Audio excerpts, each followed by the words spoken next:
So after Josh Friedman's script was handed to Spielberg and Cruise, they got David Koepp, who wrote, for Spielberg, he wrote Jurassic Park 1 and 2.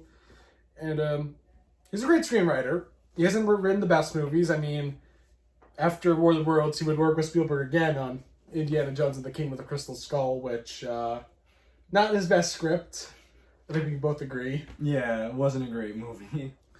But I think he's a great screenwriter in terms of just, like, getting the point across, pacing.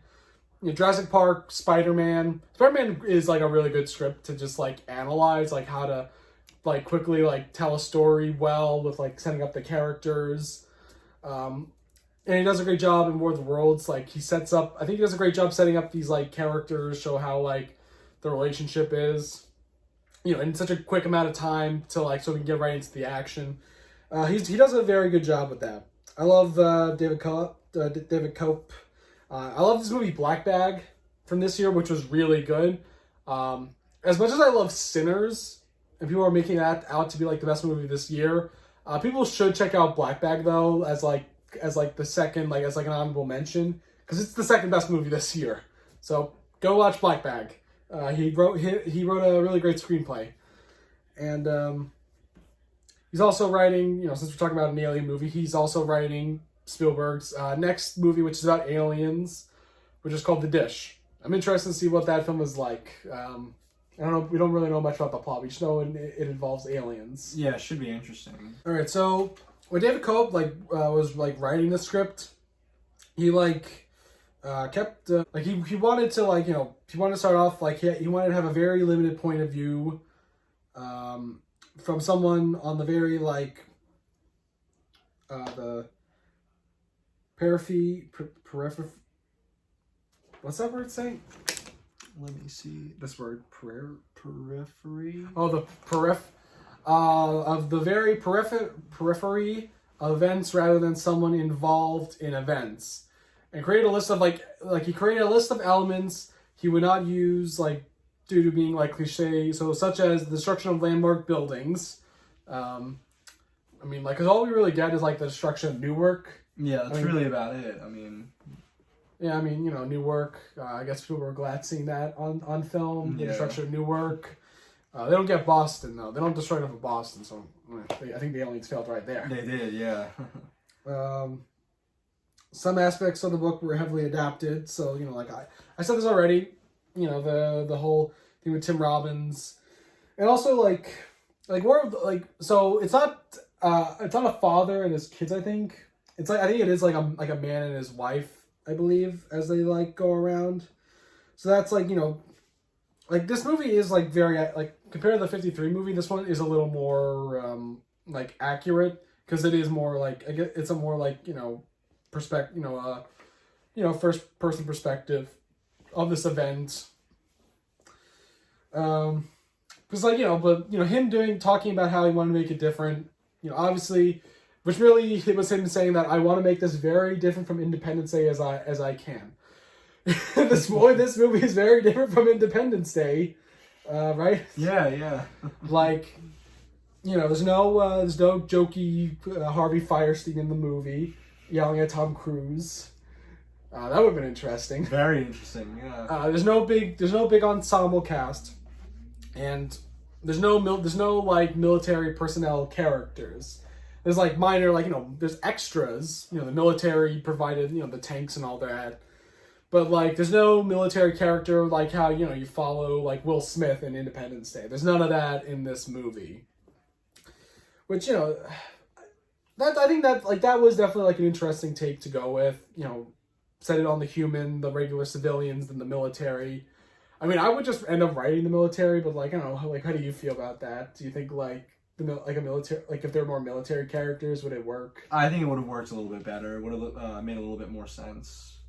But I still kind of like what we have though. I like this feeling of it's meant to be ground zero. It's about the people trying to survive. That's another thing, this, unlike Independence Day, this is very post 9/11. It's going to those fears of extra, from alien terrors coming and like from like like unknown forces attacking. So like it's definitely it's going into those like those fears, like paranoia at the time. So like it was definitely like the right time to really talk about this movie and like comparing it like the aliens to modern day terrorism. Yeah. So that is very like I think that part is very interesting. But how do you feel about how the aliens like arrive on Earth? It's very interesting. I mean, Yeah. different than like any other movie. I mean, I don't know how to feel about it. I kind of like it, but We should first explain how it is. So like the whole point is that the tripods were planted on Earth like hundreds of years, well, millions of years ago. So I get they're that advanced. So they planted them there, and then the way they got there is that they used that storm cloud in the beginning and posed as lightning to like go down into the Earth through like another like a pod or something to then like activate the tripods and the. I mean that's it because Spielberg didn't want to do like the UFO trend, or they didn't want them to land on ships. I mean, here's the way they should have done it. Like I think it's basically what they do in the book, but like in the book, like it was the late 1800s, it was like 1890s, so they were in that like they didn't really know that much like how like what you could do with like aliens traveling, because I think in the book they're launched from a cannon. I think so. On Mars. Yeah. But in this film, I would have done it like how A Quiet Place did it, or like Avengers: Infinity War did, with like Thanos' like swarm of like creatures. Just like have like the ships come down like meteors or like asteroids, and then like they land on Earth, they cause destruction. That's when the tripods come out. Yeah, that's how I would have done it. I think that would have been a lot better. It's a little convoluted, but I don't really care that much because I really do think the tripods are terrifying in this. We can agree on that. Yes, yeah, very intimidating. This is Spielberg's third outing with aliens. And you get Close Encounters and E.T. Have you seen those? Have you seen those ones? I've seen E.T. Haven't seen Close Encounters. Do you like E.T.? It's okay. It's not bad. I mean, I kind of like it. Do you think E.T.'s better than this? I mean, it's hard to say. I mean, probably not. It's you can't really compare the two. They're very, very. I like this way better than E.T. Really, I'm not. A lot of people love E.T. I mean, I like this better than Close Encounters and E.T. But to make people less mad, I guess I'll just say this. I think Arrival is better than this movie. But like if I'm putting Arrival up with Close Encounters, I think Arrival is better than Close Encounters because they're both movies about connecting with aliens, like friendly, good aliens. Yeah. You should watch Arrival. You haven't seen that one, right? No, I gotta check. Arrival is a very good alien movie, and I think it's like the best of like. I think it's the best of like the friendly aliens and not like the alien invaders. So I really do like that. But this was Spielberg's like first ever alien invasion movie, which is which I think was like that's pretty cool. That he did it, and like this, like I think we should like mention like this is like when like Spielberg was getting pretty dark at this point. Like like he did Temple of Doom, which is more of a campy dark. But then later he made Schindler's List, which is like a very realistic, serious, dark movie. Then he did like Amistad, which like I don't know if you haven't seen that movie. That movie also is like pretty dark with like with how it deals with like the slave trade. Then he has Saving Private Ryan's also like a very brutal war movie. And then the film they did with Tom Cruise, Minority Report, is this very like insane, dark science fiction thriller that has just like a lot of imagery that's unpleasant to look at, kind of like this movie. And I should mention, they had Janusz Kaminski, who Spielberg had been working with since Schindler's List. He's been working with this guy since Schindler's List, like till this day, till The Fabelmans, and he's currently working with him right now on The Dish. And how do you feel about the look of this movie? I think it looks pretty good for its time. It definitely aged well in terms of its look.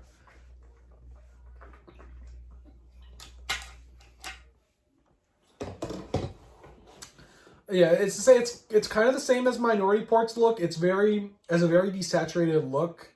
which I mean I wouldn't like if it was any other movie, but for the type of genre both films are doing, like, you know, dark, sci-fi, I think it really works. Like sometimes I think the camera work, everything looks a little way too saturated, like bright. Like, I'm not big on Janusz Kaminski, because my whole gripe with Spielberg and Janusz is how like Spielberg, like he, for like a few films, he was working with Dean Cundey, the guy who shot Halloween, you know, other John Carpenter stuff. Dean Cundey might be my favorite cinematographer, and I hate that like Spielberg worked for this guy who's a great cinematographer and then kind of like dropped him for Janusz. Because like when you compare Jurassic Park, you know, which you did with Dean Cundey, and then Lost World, which you did with, you know, Janusz, you know, Dean Cundey did a great job like balancing the look of the brighter aspects of Jurassic Park and the darker aspects of Jurassic Park. But then like when Janusz did Lost World, he only did like he did a good job capturing the dark parts, but then all like the bright parts of Jurassic Park, like that he tried to do in Lost World, like he didn't really nail it in that one.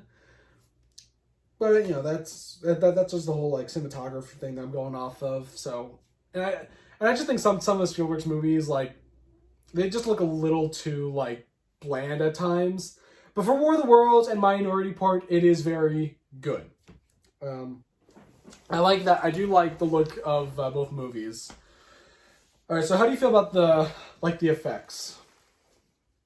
I think they're middle of the road. I don't think they're that great. The tripods looked really great, but the aliens, I just don't think they looked great.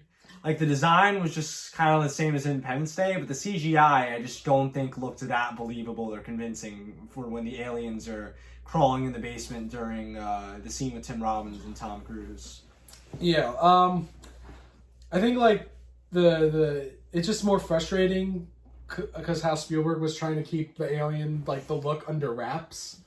No one knew what they were going to look like, and when you go, it's like, imagine going to the theater in 2005 and seeing it and you see the aliens and you're like, what is this, like, you're like, those are just the aliens from Independence Day. This is it's essentially the same. Yeah, I mean, I like the idea though that they are on. The idea is like they're on 3 legs. Yeah, it's which is a like cool look. Inspires the tripods. Right, yeah. But like, I don't really see them being the ones like operating. Yeah. But I guess it's implied that those aliens are the ones, you know, controlling or operating. Well, they are. Tripods. Yeah, they are. But like, I just don't find them believable as like. Yeah, I think I wish they went with something a little different. I know in the book they're more supposed to like have more of a squid or kind of like octopus design, but obviously here they went with something a little different. I've always had this idea of like have like the alien invaders be like I know, like, not so humanoid, you don't have to make them, but like, I don't know, just have them like, I always thought about giving them 4 arms. Yeah, that could be cool. Yeah, that'd be interesting. They almost kind of look like mini Cloverfields in this movie, a little bit, you know. Which they kind of like, yeah, you know, I don't know. No, it's more independent. It's more Independence Day than Cloverfield, I'd say. I guess. What are you talking about, the Cloverfield sequels? Because I've only seen Cloverfield. No, I'm talking about the sequels, which I've seen. Oh, I have not seen the sequels. Yeah. Okay, well, don't tell me. Don't tell me more. Oh yeah, they're making another one. They are, yeah. Are they without Matt Reeves? So we'll leave them the sequels were. Oh, that's right. Yeah. I don't know. Are they doing like a? I heard, but I think they said it's gonna be more of like a proper like second film to Cloverfield. I think so, because the other 2 aren't exactly good sequels. Yeah, because they weren't. Yeah, because they weren't meant to be Cloverfield movies until J.J. Abrams came in. Yeah, and was like, make this connect the Cloverfield. But back off to getting off of Cloverfield. Yeah, for the most part, I think the effects are really good. Mainly because this was still, like, you know, 90s was when the big breakthrough in special effects happened. Obviously, you know, Spielberg directing Jurassic Park. Amazing breakthrough in technology. And Spielberg, at this point, he is still using those amazing effects. This movie has a good balance of, like, CGI, but also, like, real sets. And, like, you know, they even did try to, like, most of the film was on location. Like, there were sound stages, but for, like, more, like, extreme scenes. Like, obviously the scene of, like, Tom Cruise going outside and, like, seeing all the red remains of, like, humans, like, the blood going, like, plants. Like, that's obviously a set, which is really good. Like, yeah, it came out great, honestly. Yeah, I should have also continued with my whole like Janusz Kaminski thing. Like that's a great shot. Like the movie, because like how drab the movie is. Like that's the most colorful scene in the movie, but yet it's all coming from like human blood. Like it's a messed up movie. This was definitely like Spielberg like was dark at this point. Like he had a true darker side to him. And like, you know, just like this movie is very dark in just how it is. It's like people are getting murdered. Well, like in the opening, it's more like, well, they're more like being evaporated. Yeah. They couldn't have them just explode out into blood. Yeah. And then, you know, we talked earlier about the scene with the car and how like, you know, like a whole mob of people try to get into the car like zombies. And then like, you know, and it's a whole thing where like when Tom Cruise, when like the guy with the gun, with the bigger gun, gets Tom Cruise and like, you know, like takes the car and takes off.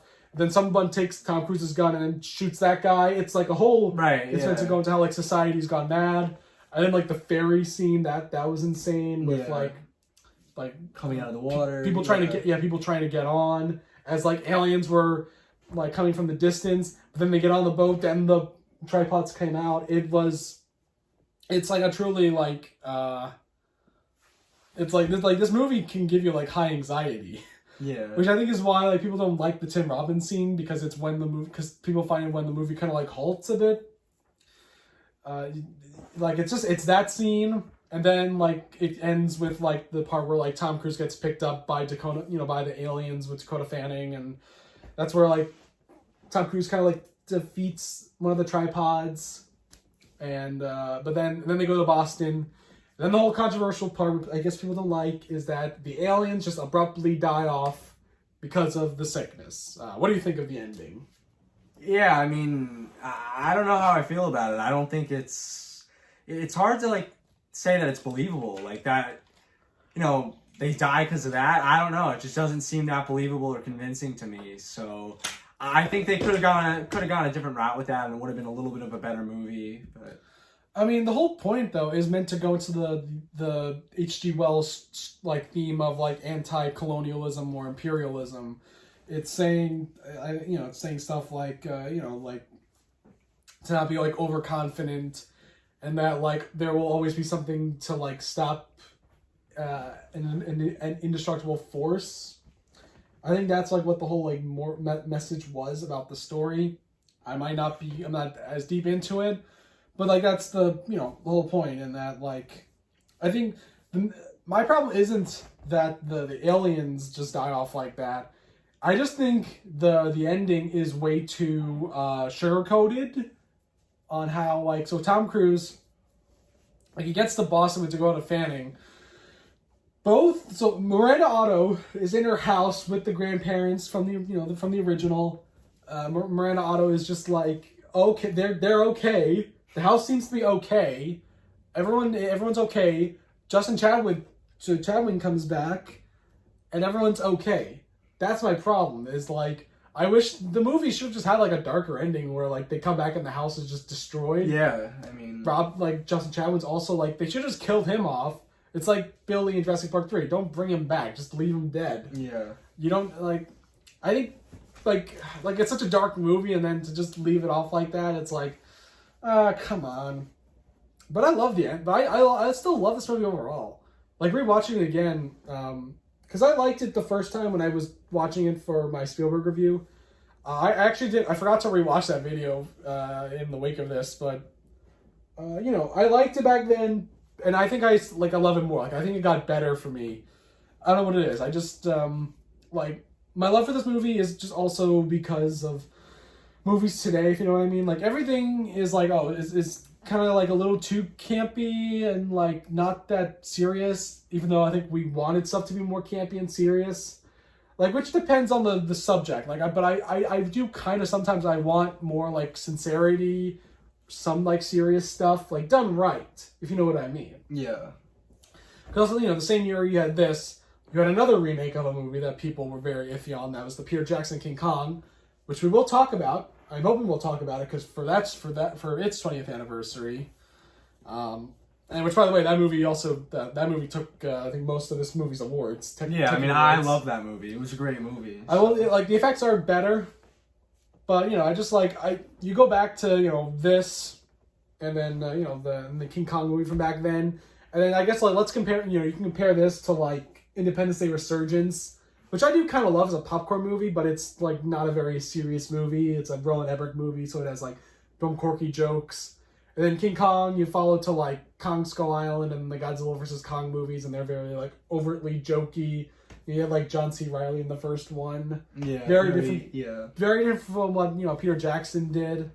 I mean, like even the director that they got for Kong Skull Island, they got the guy who directed like an indie movie, while King Kong was made by a guy Peter Jackson, who made like horror movies. Like one of his movies was like Dead Alive. Like that was a movie that like goes to Skull Island as like inspiration. Yeah. So that's the whole thing. I can't get off that track. But I just love this movie for like its darkness, its high anxiety. Like even if the characters aren't that interesting, I don't think that's the point though. I think it's because we're supposed to project ourselves onto these characters as like the civilians. Yeah. And I really like it for that. I just like that this movie is serious. It's got great effects. It's like shot pretty well. There's a lot of cool like cinematography that Spielberg did. Like a lot of long takes. Actually, I think before he worked on this movie, he briefly worked with George Lucas on Revenge of the Sith, trying to like work out the animatics, because he used a lot of technology that the prequels used, but he used this smartly and actually used real set and had a lot more real sets. Yeah. So I guess like the last thing we should talk about is the weird part it's just the aftermath of this movie. So this movie wasn't really well liked by some people. Like it was mixed. It's a very mixed movie. It's one of those movies. And it did very well at the box office. And it did very well on home video, back when DVDs like did well. Yeah. And but for some reason, like Spielberg thought the movie could have done better, and he blamed Tom Cruise for the movie not making more money. Even though this was like the highest grossing Tom Cruise movie, and I think it was Spielberg's highest grossing movie at that. Well, no, I don't think it made as much money as Jurassic Park. I mean, Jurassic Park is the highest grossing movie, but I don't know where this one falls on like the list. But this movie did make a lot of money, but for some reason he blamed Tom Cruise, because this is the part that we should mention. Tom Cruise at this point, this is when everyone started to hate Tom Cruise because of his religion. I think because like his whole thing on like his take on like mental illness and depression and like the drugs for it, and then like the whole the thing with him and Katie Holmes, which led to him jumping on the couch at Oprah. People were just starting to not like Tom Cruise at this point. And while this movie was successful, I don't think the controversy affected the movie that much. But Tom Cruise's next film, Mission Impossible 3, did kind of affect it a little bit, because that movie underperformed, and then Tom Cruise actually, believe it or not, had a falling out with Paramount for his like behavior. But then like I mean I think would you say like he won the crowd over with like his performance in Tropic Thunder as playing like a comedic asshole, and then after that to like do like real stunts like climbing the wall, like climbing the building in Mission Impossible Ghost Protocol. Like, do you think like Tom Cruise is still hated today? No, I don't think so. He certainly bounced back. I think people still love him. I mean, sure, not everybody likes him, but I don't think he has a lot of haters right now. I still hear people that like talk about how they think like there's a lot of people that don't like Tom Cruise. Yeah, I mean, a lot of people just don't like him because of his religious views and other reasons. But I love him. Like I don't really care that he. I think I don't care for celebrities like religious views. More like I don't like when people are. I don't like when they get political. I'm fine if they're religious. I don't know. Like, I'm alright if they're religious. I don't really care. I don't like it when they get political, if that makes sense. But, I think, Tom Cruise, like, I think the whole thing was, like, I think he always was, like, a bit of a quirky guy. Like, he's small, first off. Yes, a small guy. He always tries to look big. Yeah. I mean, he was bullied in school. I know, yeah. But, I think he probably was crazy, but, I think it's like every celebrity, like Dan Aykroyd. Yeah. Dan Aykroyd was always a crazy person, but as But like time went on, I think he revealed it like a little more. And this is the same thing with Tom Cruise. Like in the mid-2000s, I think his craziness started to show more with like, like after Nicole Kidman's, the divorce and then Katie Holmes. I think it was just a whole thing with that. But like I think he's gone on to make a lot of great movies today with the Mission Impossible movies, Top Gun Maverick, The Mummy. Well, not The Mummy. Maybe not that one. But I'm excited for the Alejandro Iñárritu film that he should be a good movie, yeah. Yeah, with the the Sandra Hüller actress. Yeah, I'm excited for that movie. Hopefully it's good. So any final words on War of the Worlds? I think it's a good movie. I think people really need to just go back and watch it because definitely. It's not as bad as people say it is. I think you got to give it a second chance. Yeah, I will say, Nope is a really good alien. I think Nope might be better than this and Independence Day. I will maybe say that. I haven't seen Nope yet. You should watch It's supposed Nope. to be great. Yeah. What should end it? Do you think this is better than Independence Day? I'll say yeah. I think it is better. I think it is. Yeah. I do like Independence Day, but this one is just like a more. This one just takes itself a little bit more seriously. It's a little darker. Like it feels more impactful. Like I liked watching it this time. Yeah. Independence Day isn't bad. I just think this is It's fun. better. Yeah. I even I do like Resurgence, even though it's stupid, but I do think it's fun. But I wish Nope was Nope was wasn't like this dramatic, but it was still pretty scary. But I would like another movie that I would maybe see another War of the Worlds adaptation, maybe by Denis Villeneuve. I don't know, Could be interesting. Who would you get to make another? I would maybe get Nolan. I think Christopher Nolan's a good choice for this. Yeah, maybe. Yeah. I should mention there was a BBC movie, a BBC miniseries from back in 2019. It had Johann Griffon who's Mr. Fantastic in the Fantastic Four movies. Oh, really? Chris Evans, yeah, he's in that. I think Rafe Spall. I'm saying that guy's name wrong, but it's the guy from Prometheus and Shaun of the Dead, Jurassic World: Fallen Kingdom. He's in that. That was a movie that was released. I don't know if those movies. I don't know if that War of the Worlds thing is good, but I think it's probably the most accurate because it does take place when the book takes place.